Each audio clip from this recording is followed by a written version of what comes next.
Hi viewers, welcome to our channel. Present మనతో పాటు దాము బాలాజీ గారు సీనియర్ జర్నలిస్ట్ ఉన్నారు. వారితో ఒకసారి మాట్లాడదాం. నమస్కారం సార్. నమస్తే సార్, భర్త తనకి డిఎన్ఏ టెస్ట్ చేయించాడని చెప్పేసి ఒక భార్య సూసైడ్ చేసుకొని చనిపోయింది సార్. ఇది మెదక్ డిస్ట్రిక్ట్ లో జరిగింది. ఇది ఇప్పుడు స్థానికంగా కూడా అందరినీ కలిచివేస్తుంది. అసలు ఏం జరిగింది ఈ ఘటనలో? మరి ఎందుకు భర్త ఈ విధంగా భార్యకు డిఎన్ఏ టెస్ట్ చేయించాడు? మరి అదే కారణమా ఆమె సూసైడ్ చేసుకోవడానికి? దీనికి సంబంధించి మరి ఎటువంటి వివరాలు ఉన్నాయి? మీరు ఏం చెప్తారు? 23 ఏళ్ల సుస్మిత అనే అమ్మాయి 5 నెలల ప్రెగ్నెంట్. ఆ అమ్మాయి సూసైడ్ చేసుకోవడం అనేది ఇప్పుడు మొత్తం తెలంగాణలో ఒక కలకలం రేగిందని చెప్పొచ్చు. ఎందుకంటే జనరల్గా దేశంలో అన్ని చేంజ్ అయ్యాయి. మీ నగలు కూడా చేంజ్ చేయండి. మీ పాత నగకు గ్రాముకి 150 రూపాయలు ఎక్స్ట్రా పొంది కొత్త నగలు తీసుకోండి. అదే తక్కువ తరుగుకు మీ లలితలో మాత్రమే. ప్రెగ్నెంట్ అంటేనే వాళ్ళు ఎన్నో కలలతో ఉంటారు పుట్టబోయే బిడ్డ కోసం. అలాగే వాళ్ళ ఫ్యూచర్ కోసం ఎన్నో ఆలోచిస్తుంటారు. అందులో తొలి గర్భము. సో అలాంటి అమ్మాయి మామూలుగా పిల్లలు కావాలనుకునే వాళ్ళు పిల్లలు కన్సీవ్ అయినప్పుడు చాలా ఆనందిస్తారు. ఎన్ని సమస్యలు ఉన్నా దాన్ని గట్టిగా ఓపికగా ఎదుర్కొంటుంటారు. అలాంటిది ఆమె ఊరేసుకొని చనిపోవడం అనేది ఆ తల్లిదండ్రులకే కాకుండా మొత్తం చుట్టుపక్కలంతా కూడా ఒక షాక్కి గురయ్యారు. దీనికి ప్రధాన కారణం భర్త డిఎన్ఏ చేయించామని డిమాండ్ చేయడం అని చెప్తున్నారు. ఇది మామూలుగా మనం వినం ఇలాంటిది. అంటే ఇది కొద్దిగా అరుదు. అది కూడా గ్రామాల్లో కూడా ఇలాంటివి జరుగుతున్నాయి డిఎన్ఏ టెస్టులు అంటే మనకి ఎలా వెళ్తుంది సమాజం అన్న ఒక ఆందోళన అయితే కలుగుతుంది. అసలు ఏం జరిగింది అనేది ముందుగా చెప్పుకుందాం. ఇది మెదక్ జిల్లాలో అల్లాదుర్గం మండలంలో గడిపెద్దాపూర్ అనే గ్రామం ఉంది. ఆ గ్రామంలో గాజుల అభిలాష్ అని ఒక బ్యాంగర్ అంటే గాజులు వ్యాపారం చేసే అతను ఉన్నాడు. అతనికి 18 నెలలకు ముందుగా సుస్మిత అనే అమ్మాయితో పెళ్ళైంది. ఆ అమ్మాయికి 23 ఏళ్ళు. ఆ అమ్మాయి వికారాబాద్ జిల్లా మోతుకుపల్లి గ్రామం. సో అక్కడ పెళ్ళైంది. పెళ్ళైనాక భర్త ఇంటికి వచ్చి ఉంటుంది.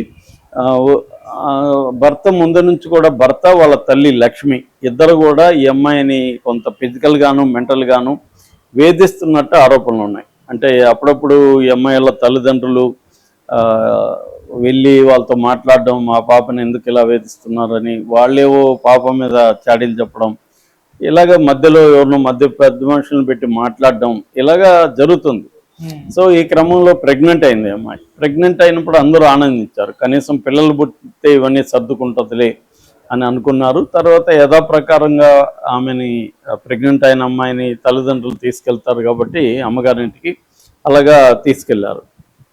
తీసుకెళ్ళినాక ఇప్పుడు 5 నెలలు నిండాయి. 5 నెలలు నిండాయి కదా, సీమంతం చేయాలి కదా అని చెప్పి ఈ అమ్మాయి వాళ్ళ తల్లిదండ్రులు ఈ అబ్బాయి వాళ్ళ ఇంటికి వచ్చారు మాట్లాడడానికి. ఇట్లా సీమంతం చేయాలి కదా, ఎలా చేద్దాం, ఏంటి, మీరేం చేస్తారు, మేమేం చేస్తాము, చేయాలి, ఇలాగ వాళ్ళు మాట్లాడుతుంటే అది మెల్లమెల్లగా చిన్న గొడవగా మారిపోయి గొడవ పెద్దదైపోయింది. ఆ క్రమంలో ఈ అభిలాష్ అనేవాడు అసలు ఆ బిడ్డ నాదా కాదా నాకు అనుమానంగా ఉంది, డిఎన్ఏ చేయించాలి అని వాడు డిమాండ్ మొదలుపెట్టి వీళ్ళు షాక్ అయ్యారు. ఇదేంటి, నీ బిడ్డ కాకపోవడం ఏంటి, ఈ అమ్మాయి నీతోనే కదా కాపురం చేస్తుంది, ఈ అమ్మాయికి ఎవరు కూడా లేరు అంటే నాకు అనుమానం ఉంది ఆ అమ్మాయి మీద అని ఇతను గొడవ పెడితే వీళ్ళు కూడా గొడవ వేసుకున్నారు. ఈ క్రమంలో ఇరువైపున పెద్దవాళ్ళని తీసుకొచ్చారు. వాళ్ళు చిన్న పంచాయతీ జరిగింది. పంచాయతీలో పెద్దలు కూడా ఈ అబ్బాయిని వాళ్ళ తల్లిని నిందించారు. ఇదేంటి, ఒక ప్రెగ్నెంట్గా ఉన్న అమ్మాయి మీద ఇలాగ ఎవరైనా మాట్లాడతారా, ఈ డిఎన్ఏ చేయించడం ఏంటి, అసలు ఎప్పుడు మేము వినలేదు ఇలాంటిది, బుద్ధి జ్ఞానం లేదా అని వాళ్ళని మందలించినా అతను వినట్లేకుండా ఖచ్చితంగా చేయాలంటున్నారు. వీళ్ళు ఇంకా అప్సెట్ అయిపోయి వీళ్ళు ఎంతో ఆశతో తన పాపకి సీమంతం చేయాలని వెళ్ళిన వాళ్ళు, ఈ అమ్మాయి కూడా ఎంతో ఆశతో ఉన్నింది, సీమంతం జరుగుతుంది, భర్త వాళ్ళు కూడా వస్తారు, అంత హ్యాపీగా ఉండొచ్చు అని ఈ అమ్మాయి కూడా ఎక్స్పెక్ట్ చేస్తున్న తరుణంలో వీళ్ళు డిసప్పాయింట్ అయ్యి ఇంటికి వచ్చారు. ఇంటికి వచ్చినప్పుడు కూతురు అడుగుతుంది కదా, ఏమైంది, అలా ఉన్నారు ఏంటంటే వాడు ఇలాగా రచ్చ చేస్తున్నాడు, డిఎన్ఏ చేయాలంట అని చెప్పాడు. దాంతో ఊర్లో అంతా కూడా ఇది ప్రాకిపోయింది. చిన్న పల్లెటూర్లలో ఇవన్నీ దాగవు కదా. ఈ అమ్మాయికి డిఎన్ఏ చేయించాలంటే కొంతమంది ఏమో ఈ పిల్ల ఏం చేసిందో, లేకపోతే మొగుడు పోయి డిఎన్ఏ చేయించమని డిమాండ్ చేస్తాడా, ఈ కాలం అమ్మాయిలు మామూలుగా లేరు, ఇలాగా మాట్లాడుకోవడం అవన్నీ ఈమె చెవికి పడ్డాయి.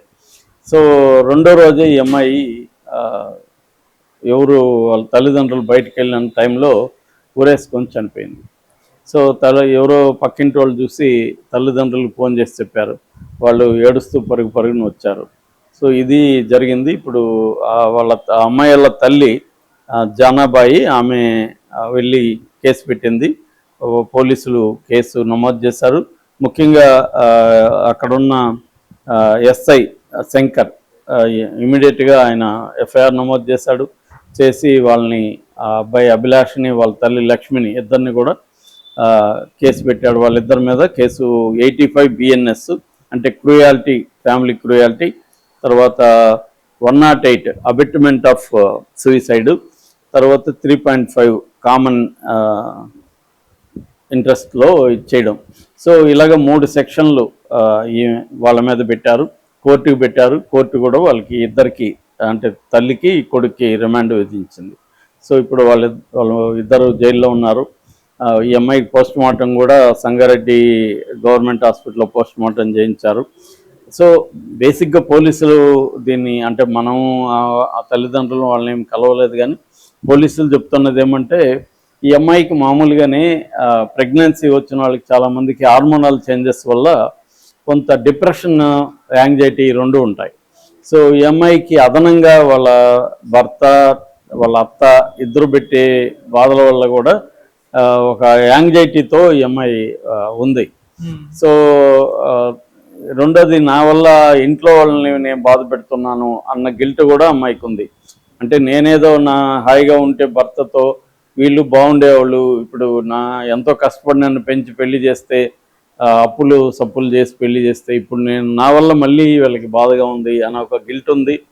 రెండోది, ఈ జనరల్గానే ప్రెగ్నెన్సీ వల్ల చాలామందికి ప్రెగ్నెన్సీ ఉన్నప్పుడు తర్వాత ప్రసవం తర్వాత కూడా చాలామందికి డిప్రెషన్ ఉండడం, ఈ మెంటల్ డిజార్డర్స్ ఉండడం, ఈ మధ్య అర్బన్ దీంట్లో సైకలాజికల్ కౌన్సిలింగ్ కూడా తీసుకుంటున్నారు.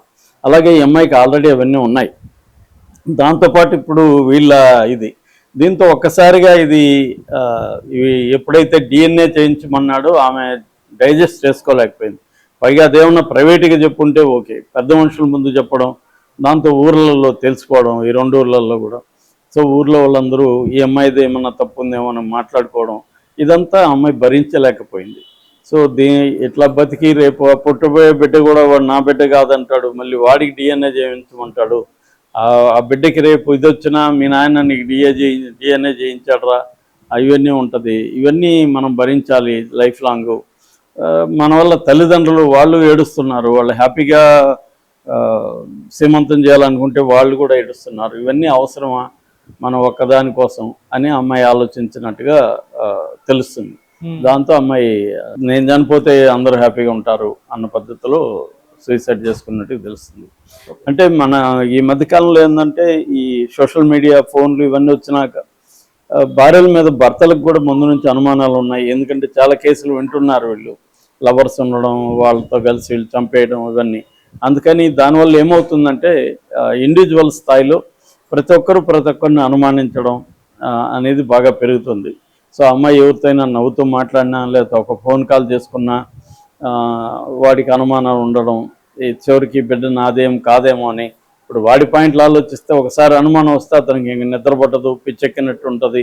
ఈ బిడ్డ ఎవరు బిడ్డో, నా బిడ్డ కాదేమో, నేనెందుకు సీమంతం చేయాలా అనేది అతనికి ఉంటుంది. సో అందుకని ఇలాంటి వాళ్ళకి ఏంటంటే సైకలాజికల్ కౌన్సిలింగ్ అవసరం. యాక్చువల్గా కపుల్ కౌన్సిలింగ్ అనే కాన్సెప్టే ఇక్కడ డెవలప్ కాలేదు. ఇద్దరికి కౌన్సిలింగ్ అవసరం, ఈ అమ్మాయికి ముఖ్యంగా అవసరం. ఈ అమ్మాయికి కానీ కొంత సపోర్ట్ సిస్టము ఉండుంటే ఈ అమ్మాయి కనీసం కొన్ని హెల్ప్ లైన్లకు ఫోన్ చేయడము, కనీసం పోలీస్ స్టేషన్కి పోయి ముందుగా కంప్లైంట్లు ఇవ్వడం, అవేవి కూడా ఈ అమ్మాయి చేయలేదు, వాళ్ళ తల్లిదండ్రులు కూడా చేయలేదు. ఏదో సర్దుకుంటుందిలే అనే ఒక ఫాల్స్ హోప్లో బతికినట్టుగా కనిపిస్తుంది. నిజానికి చాలా ఉన్నాయన్నమాట. టెలిమానస్ అని ఒకటి ఉంది, భూమిక అని ఒకటి ఉంది, తర్వాత వంద్రవాల ఫౌండేషన్ అని ఒకటి ఉంది, ఐకాల్ అని టిస్ అంటారు, టాటా ఇన్స్టిట్యూట్ ఆఫ్ సైన్సెస్ ఐకాల్ ఉంది. లోకల్ పోలీసులు వాళ్ళకి చెప్పొచ్చు. ఇలాగే ఏదైనా ఇబ్బందులు వచ్చినప్పుడు గూగుల్లో వెతికినా నీకు దొరుకుతాయన్నమాట. వాళ్ళకి ఫోన్లు చేసి ఇలాగ ఇష్యూ ఉంది అని మాట్లాడితే కనీసం మనకు కౌన్సిలింగ్లు ఏర్పాటు చేస్తారు. అలాగే రూరల్లో ఆశా వర్కర్లకు కూడా ఇలాంటి క్యాపబిలిటీస్ని పెంచి రూరల్ స్థాయిలో ఏదైనా ఇష్యూలు వచ్చినప్పుడు వాళ్ళతో చెప్పుకునే విధంగా మెకానిజమ్స్ ఏర్పాటు చేయాలని చాలామంది నిపుణులు అంటున్నారు అన్నమాట. Okay sir, thank you so much.